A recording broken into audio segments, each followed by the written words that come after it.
Hello, Tom Levecki here with the latest edition of New Theory Podcast. Today we've got a very special guest, Michael Goldsby, who's a Stoops Distinguished Professor of Entrepreneurship and Chief Entrepreneurship Officer at Ball State University. He's also co-author of Design-Centered Entrepreneurship, which I believe is a second edition. Professor Goldsby, welcome to the New Theory Podcast. How are you doing today? Doing well, thanks, Tom. Good to be on the show. Well, I was excited to speak to you. I'm very excited to speak to you, and I kind of want to jump right in. So, as entrepreneurs or even people that have careers that are always looking to grow, get ahead, and so forth, but often we feel very stuck at times, right? So, how can somebody or how can people make progress when they feel stuck, whether in their business, career, and so forth? What's your advice there, Professor? Well, I think the first thing is you have to think about what your problem is that you're feeling stuck on. Okay. And then I'm sure we've all got that inner circle of people that we trust, and that's always a good source to go to.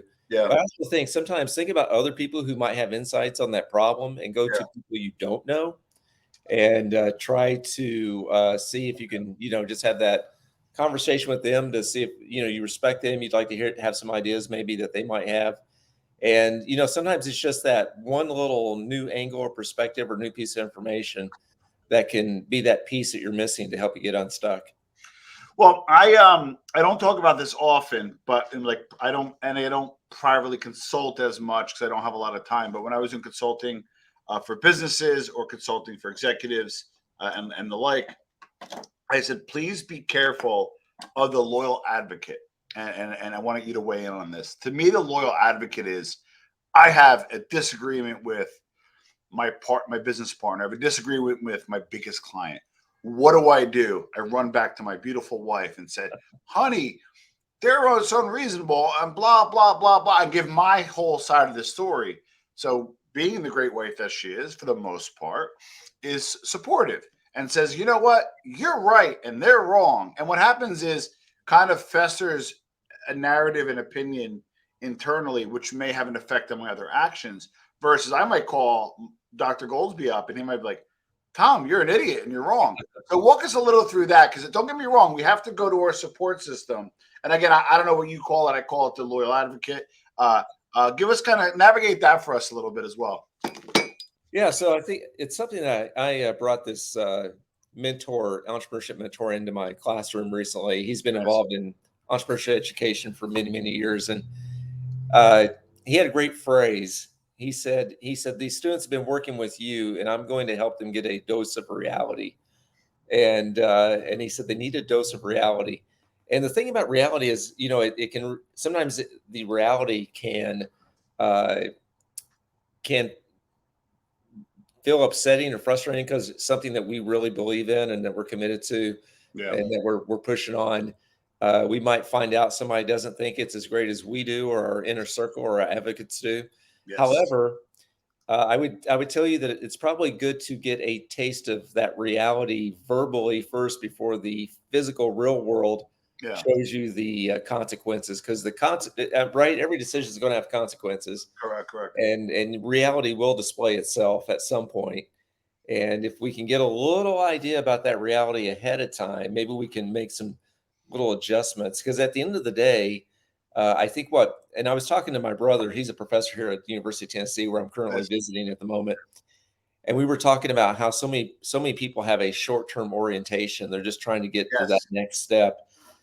And the long-term orientation is really trying to go, okay, so what's the real reality I'm working in here? And in the long term, I want to be happier in the long term. They want to be happier in the short term. Correct. Well, okay. So now I want to kind of just switch background. I want to now give the opposite. So because again, it's a delicate balance, and I know you're going to help us achieve that. Is you kind of get the loyal advocate, right? But then I call it. Now I'm Italian American. My family's from Italy. You kind of get the concerned brother-in-law or concerned over a sibling, or even the parent who's like, Tom, you really need to, I know you want your own company, but go back to that $250,000 pharmaceutical job. Like, you were making good money, you were happy. And then although you're secure about your situation, you get insecure about what you're doing. You're like, are they right? Are they right? Are they right? And then if you listen to them, you kind of squelch your dreams a little bit. So we kind of have the loyal advocate here, but then we got the naysaying sibling here. How does that work?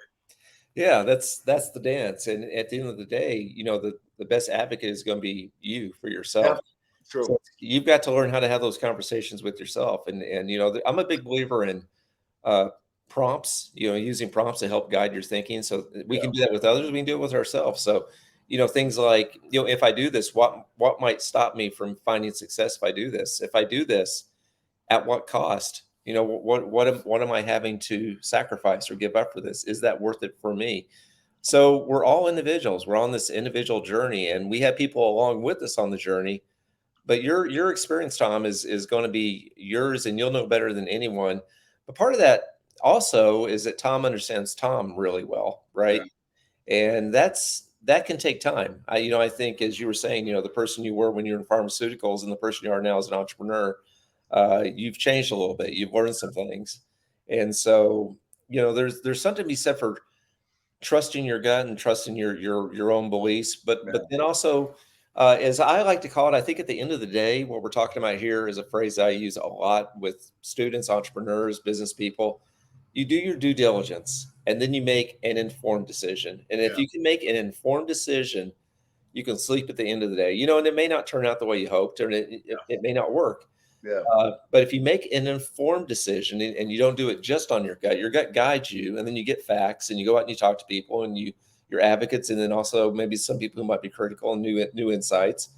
You take all that, you sit with it a little bit, you process it, and then you make an informed decision. You did your due diligence, and then you accept the consequences. Now, in sometimes moving ahead requires simply solving a problem, meaning you have the rock in the shoe, the tire that's low, whatever it is, and by fixing that little thing and having that adjustment has a profound effect, right? So just kind of looking at yourself, and I didn't get through your book fully yet because of the timing, but what I gathered from, like, when something's presented to you, you frame it, right? Mm-hmm. And that's just what we organically do. That's what we do. That's how we're wired, right? And then within that frame, we try to, maybe fix, blow up that tire while we're driving. But sometimes we need to reframe things to look at them differently in order to arrive at a solution.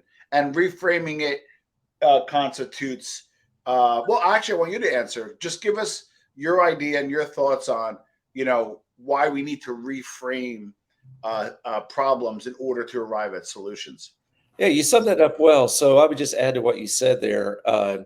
The reframing is where the innovation happens. So the framing, you're right, you're correct. The framing is, but here's the deal. What you framed is probably something that, 100 other people framed as well. Other people have the rock in the shoe, other people have the flat tire. Yeah.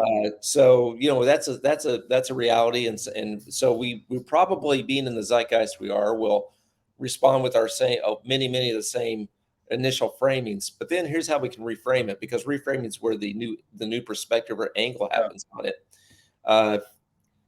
You get some facts. Okay, I got this problem. What do we know about this problem? What do we not know?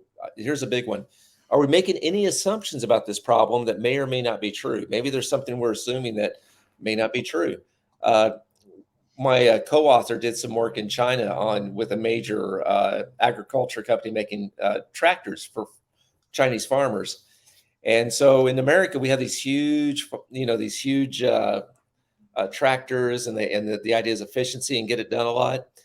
And what he discovered, they weren't selling well over there, and they had to reframe it, because a really important fact was, in China, these are more family farms that don't have quite the same budgets. The fuel systems work a lot differently. So they had to scale them down, almost like how we scale down American cars in the Asian market. They had to scale down tractors for the Asian market for different reasons. But that was a fact that was overlooked. We assumed that what was working here would work well over in China. So what are we assuming? And then also, we want to ask ourselves, if we solve this problem, what would we have now? It's like, what's the outcome? So Yeah. we take all these things, we look for these key insights. And I got to tell you this, Tom, you got a problem, and insight is could be worth $1 million, could be worth $1 billion. Yeah. It could be worth billions of dollars. This insight, and we take that insight and then we reframe it. And what we do is we use a phrasing called "How might we?" or "How might I?" Oh, I like that. So, yeah, so we might say, how might we make tractors that are very accessible and practical for the small Chinese family farm? Yeah. That's a whole different deal than the big corporate farm that most we have in the United States now. So it's like, we got a fact, Yeah. reframe it into an insight, and using the frame, how might we? How might we is cool because that opens us up. It's a how might, not a how should, how could. What's Yeah. the solution? We go, how might. And what we say is, when we're doing this, we move into a state of divergence. We open ourselves up, explore a lot of possible ideas. We don't make judgments. And then when something really sounds like it's got potential, we build on that. So you Yeah. can see there's this process of not just moving with the first idea. And research and creativity shows that sometimes if you have 100 ideas, many times it's those last 5 you're struggling with to come up with that might be the one you use. So just giving yourself some time, having conversations, working with it. And then I was, I'm here ready for you. I've always got my iPhone handy around, but Yeah. the cool thing about the reframing with Steve Jobs, in many innovations, he was able to say, we're not really in, say, the phone business or the computer business. Yeah. He said, we're in the screen business. We make products with screens. That was brilliant. The screen could be a watch face, it could be a phone, it could be a computer, it could be a TV, whatever. We're in the business of people where they put their eyes on screens. That's our business. That's our reframing. I like that. And then what's the process of going from kind of an initial idea or thought into a solution? Yeah, so that's really where, the book is called Design-Centered Entrepreneurship. So at that point, we would like to say you've done some in the field research. It could be conversations, it could be looking at what's already out there. But design principles now that we've reframed, and I got to tell you, our addition to the design world is that oftentimes designers move a little too quickly into those solutions. They're really good at coming up with possible prototypes Yeah. that they test and they reiterate and they shape. And what we try to make a contribution to design is to say, let's get better at reframing the problem first. Now, let's not just take a client's product. And I'll work with clients and I'll tell them, I can help you solve that thing you're bringing me into, but I can also help you find a better problem to solve. And so that's one of our contributions. But then the other contribution is in the entrepreneurship world. A lot of entrepreneurs don't understand what designers do. Designers are the best at. I mean, I'm looking at your background. You've got beautiful things there behind you. Every one of those things was designed well. The painting, the cases, the vases, everything was designed. Somebody, great designer, put all those things together. So how do we take what those designers did and then use it for ourselves as entrepreneurs to come out with better and better products? And as I went back to the Steve Jobs example, that's a man who lived in the design lab with Johnny Ive and some of the other people at Apple, knowing that, we can come up with something really innovative. So I would add this to what we just talked about, Tom, and that is that once we have that reframe problem, now we can think like a designer. We can prototype, we can test small, we can get people's feedback, we can change it. And we hit on something that looks like it's really got potential, then we can throw a little bit more money and try to take it at a mass scale. I was like a brick by brick approach, not just go ahead and, hey, let's do this, but let's go ahead and maybe incrementally come up with ideas and then test them in the market with solutions. All right. So I interviewed a billionaire, Jeff Hoffman. He was one of the founding founders at Priceline. I almost bring him up each interview, and it kind of fell on me like a ton of bricks. I was very unsuccessful at first in my entrepreneurial career. And he goes, your team's got to be brought up of 3 different types of people. Your innovators, those are idea people. Your growers, which I kind of am. I'm not as innovative. I'm just more of a grower. You give me something, I'll amplify it. And then you need your managers to help you run things and run it once it kind of reaches scale or help you scale. And I had not the right people on the bus, and I had maybe just 3 growers and not innovators and so forth, right? Anyway, just want to give some background and context. But the reason why I bring that up is How can somebody be creative and good at following through on ideas? Because we always have that one friend who calls you up in the middle of the night. Oh my God, we need to start selling generic toothpaste, or something that, like, the ideas are great. Then you meet up with them at the barbecue and it's like, I just didn't get around to it. So how do we develop great ideas, but how do we actually get them done? Well, that's the magic formula. So I gotta say, for you as an individual entrepreneur, it's a combination. Great entrepreneurship at its base, I think, is a combination of, as you say, great idea. Other side of it is execution. And you're right. Some we've done a lot of research on this. A lot of the people who are great idea people have a hard Yeah. time with what we call implementation. Yes. And what you call a grower, we call a builder. So somebody who builds. And here's the deal, though, Tom. As you move it further into your entrepreneurial path and Yeah. career, chances are, as you work with others, you'll pick up some of those skills and you'll get better at some of the things you're not as good at. But you'll also build some really strong partnerships over the years with people who you work really well with. And there's been many studies showing. There was a book out a number of years ago called The Power of Two. And in the entrepreneurship world, there's usually, there might be that one entrepreneur that's the evangelist that we all know about. But then there's that other entrepreneur behind the scenes who was the systems person, who was the numbers person. And so these partnerships, and partnerships could be more than one person, uh, they can really help. I would contend that the research also shows that Jeff Hoffman is successful because Jeff Hoffman probably was the one who steered the ship. So, there needs to be a decision maker. They could be a partnership, but there needs to be somebody, the 51% part, right? 50-50 doesn't work too well. Usually needs to be a captain on that ship. Correct. But with that being said, I wouldn't mind being 49% on Jeff Hoffman's venture. I wouldn't mind being the person that's on Jeff Hoffman's next venture. Good point. So, you might be the leader, but having these partners, these duos, these teams, it's not it rarely is a lone wolf pursuit, even if it looks that way. Correct. Well, so one of the things that you always want to identify is, obviously, and again, I think I love your perspective and your reframing and spin on things, because I kind of feel like I developed ideas, learned ideas, or developing ideas. And this is one that's developing in my mind almost on a daily basis. And my question to you is, how can we figure out who our real customers are? Great question. It's about the real customer. And part of that is, you find when you get through that reframing, the reframing gets you to the real problem. Yeah. So sometimes, to know who your real customer is, you have to understand what the real problem is you're solving.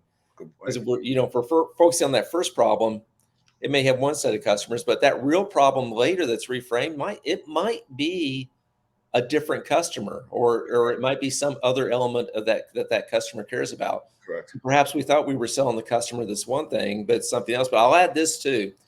The other aspect that we talk a lot about in the book, and we actually use this when we're doing our process. So you were talking earlier about brick by brick.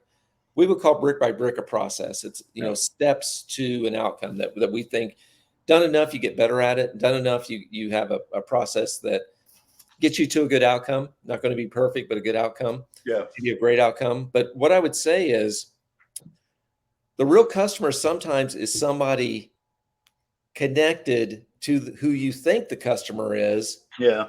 But they're not the real customer. So, for example, I would like to say, there's many decisions in a family where the person who's making the purchasing decision might be heavily influenced actually on what they buy because of what their son or daughter or what their significant other wants. Yeah. So yeah, they're buying it. We think we're selling it to them, but really we're selling it to, who really wants to go on the trip. Who's the real customer? Correct. We do that all the time, right? If you think about it at holidays, we're the customer, but the real customer is who we're buying this for. So we need to understand what that customer with the purchasing decision, who's got the money, what they care about, but then also who influences that. And a lot of times there's somebody who has a major influence inside. If you're doing business to business, it could be a purchasing agent is influenced very heavily by somebody else in what they decide to give the go-to.